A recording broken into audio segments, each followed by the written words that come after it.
Bismillahirrahmanirrahim. Pendapat yang paling kuat pada makmum membaca Al-Fatihah atau tidak di belakang imam, yang disepakati oleh para ulama, yang saya sebutkan dulu yang disepakati ya. Yang disepakati adalah kalau sholatnya sir, tidak ngerasin suara, seperti misalnya duhur, asar, kemudian rakaat ketiga maghrib dan 2 rakaat terakhir isya, gitu kan? Ini namanya sholat sir, kecilin suara. Maka wajib makmum membaca Al-Fatihah. Wajib makmum membaca Al-Fatihah, gitu kan? Kecuali dalam keadaan ini khilaf ulama, bagaimana kalau dia baru membaca Ar-Rahmanir Rahim, Maliki Yaumiddin, imamnya Allahu Akbar ruku. Apa yang dia harus lakukan? Jumhur ulama mengatakan ikuti imam. Karena dia sudah berijtihad, dia sudah baca, gitu kan? Tapi tidak selesai, sama dengan orang masbuk, baru Allahu Akbar, imamnya kita baru baca 2 Al-Fatihah sudah ruku. Apa yang harus kita lakukan? Jumhur mengatakan ruku saja. Imam Syafi'i mengatakan tidak, harus dia baca, nggak bisa. Dan dia boleh ketinggalan untuk mengejar Al-Fatihah sampai 3 gerakan. Kalau dalam madzhab Syafi'iyah, gitu kan?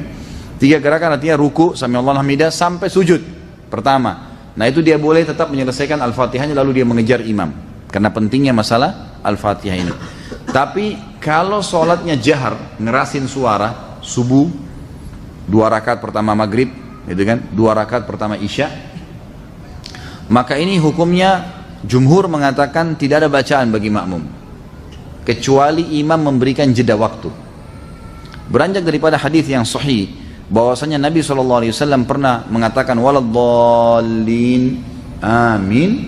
Lalu tiba-tiba sahabat di belakang berlumba-lumba baca Al-Fatihah. Jadi ada suara bergemuruh gitu. Sehingga bacaan Nabi SAW, Nabi sendiri terganggu SAW, dan makmum juga tidak konsentrasi dengar bacaan ayatnya beliau.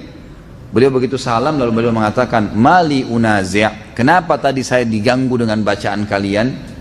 Kata perawi hadisnya, kalau saya tidak salah, Abdullah bin Umar radhiyallahu anhu berkata, mulai semenjak itu saya tidak pernah lagi membaca Al-Fatihah di belakang Nabi SAW kalau sholatnya jahar, kalau sholatnya ngerasin suara gitu. Ulama-ulama seperti Imam Syafi'i rahimahullah melihat bahwasanya orang yang membaca Al-Fatihah, baik sholatnya jahar, kerasin suara atau sir, itu wajib. Beranjak daripada hadis Nabi SAW yang berbunyi, tidak ada sholat bagi orang yang tidak membaca Al-Fatihah. Maka beliau tidak membedakan antara sholat berjamaah atau sholat sendiri. Ya, kalau sholat sendiri mutlak harus baca ya, tidak boleh sama sekali tinggalkan Al-Fatihah, batal sholatnya kalau tinggalkan Al-Fatihah. Kalau sholat berjamaah, sebagaimana saya sebutkan tadi, khilaf diantara ulama itu. Imam Syafi'i semuanya, mau sholatnya jahar atau sir, semuanya harus membaca Al-Fatihah. Allahu alam, kalau kita simpulkan, kalau saya simpulkan dari pendapat-pendapat ulama ini, saya melihat kalau seandainya imamnya membaca Al-Fatihah dengan suara keras, jelas, ya, kita dengar ya, kita dengar. Seperti sekarang ada mic.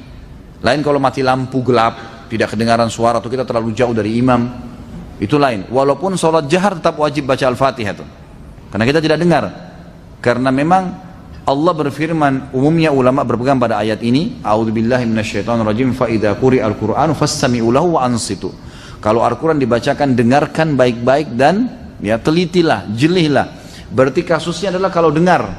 Kalau dengar kita nggak boleh berkata yang lain, gitu kan? Nah kalau imam sholat jahar, maghrib misalnya, tapi mati lampu, kita di saf ke-5 atau ke-6, ke-7 ke belakang, nggak dengar. Atau sholat di belakang, perempuan nggak dengar sama sekali.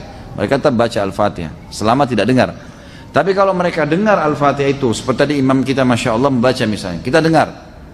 Dan pada saat mengatakan waladdallin, kemudian semua mengatakan amin, begitu selesai amin, imamnya baca langsung surah. Nah ini Allahu alam, yang lebih dekat pendapat ulama mengatakan tidak lagi baca Al-Fatihah. Kembali kepada hadis, ya, bacaan imam adalah bacaan makmum. Itu sudah ada hadis yang menjelaskan masalah itu. Tapi kalau imamnya jeli dan dia lebih faham masalah fikih menjadi imam, adalah setelah waladdallin amin, imamnya diam jeda 7 ayat Al-Fatihah. Maka pada saat itu makmum silakan baca, gitu kan? Dia membacanya. Jadi ini tinggal tergantung bagaimana kondisi imam memberikan dia kesempatan. Allahu a'lam.